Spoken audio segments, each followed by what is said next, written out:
So got the hydraulic pump mounted, a 5-inch pulley to the crank, 5-inch pulley, I believe it is there. That's 1-to-1. Basically, the motor will turn 3650, I think is what these 8-16s will turn. The pump's rated at 4,000 RPM, so it will never overclock that. Had a trip amount adapting the barb fitting coming out of the reservoir down to a 1-inch inlet on the pump, but I finally got all the fittings I needed to do that. Everything has been Loctited in. The red, I can't remember what the number on the Loctite is. It's a hydraulic Loctite. So supply comes in, 1/2-inch supply going into a 3/4 inlet on the valve. I ran 3/8 lines to my cylinder. I had to build, originally the plan was to go underneath the step, but that's not going to work because of the tire here. I didn't have enough room to get in there, so I ended up just building a shroud and coming across and running the lines through that just to keep my feet off of them.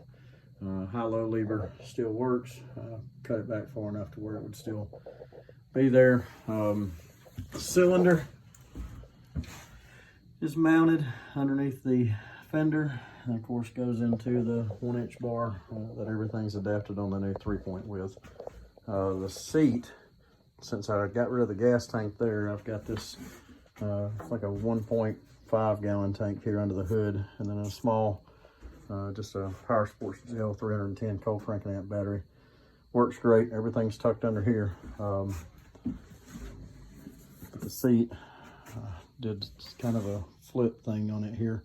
Was able to get a toolbox underneath here so I can keep pins and my other top link and stuff of that sort. Built this up here with springs just to kind of give it a little bit better ride anyways. And of course the top pins, I went ahead and cut a second hole back here just for spacing purposes on different links than the top link. I got the switch here for the rear lights, auxiliary lights, so they come on as I need them. Then of course the headlights, went ahead and remounted the tail light underneath there, so I got that.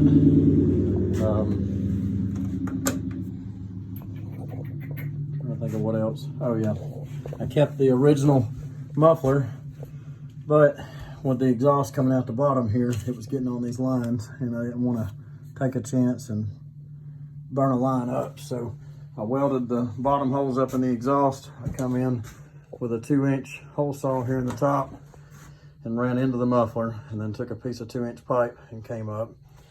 And the 2-inch pipe looked horrible, so I ended up just putting a piece of 6061 aluminum and then stuck some muffler packing off down in there to kind of give it a little bit better look.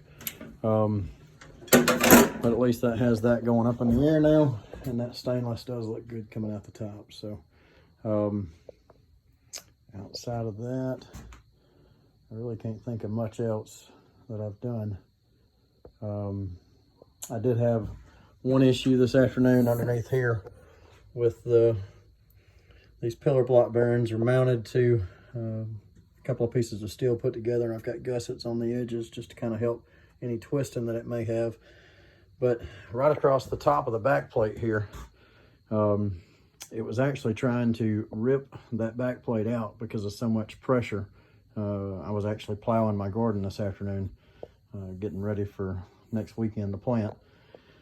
And because of that plow putting so much downward pressure on that top link, it was actually trying to bend all of that out. So I took a piece of 1/4-inch plate and ran in between the base of the frame here on the top and the back plate, and was able to weld all that solid, and that fixed the problem. I didn't have any issues after that. So if you do this, that's one thing I would say to look for, because I believe that back plate's 1/4, but it just ain't strong enough. So you have to kind of get creative there. But other than that, I've got to do a little bit more work on my tiller. I've got a hydraulic motor that's fixing to go on here. I am going to keep the belt driven with the double V-belt pulley, just because, you know, if you've ever been in one of these, you don't want to tear nothing up on the inside. They are not fun to take apart. So I figure the weak point should be the belt, and that's what I'll do. But I'm gonna have 2 auxiliary lines coming out the back with quick disconnects down here. I'll probably just put a valve somewhere. I don't know, I hadn't figured that part out yet, but I'll get to it. It won't take much to get that going, but probably some 3/8 lines, maybe 1/4 inch lines coming back to the hydraulic motor back here, but at least it'll be completely self-sufficient. I won't have to worry about a gas motor on the tiller.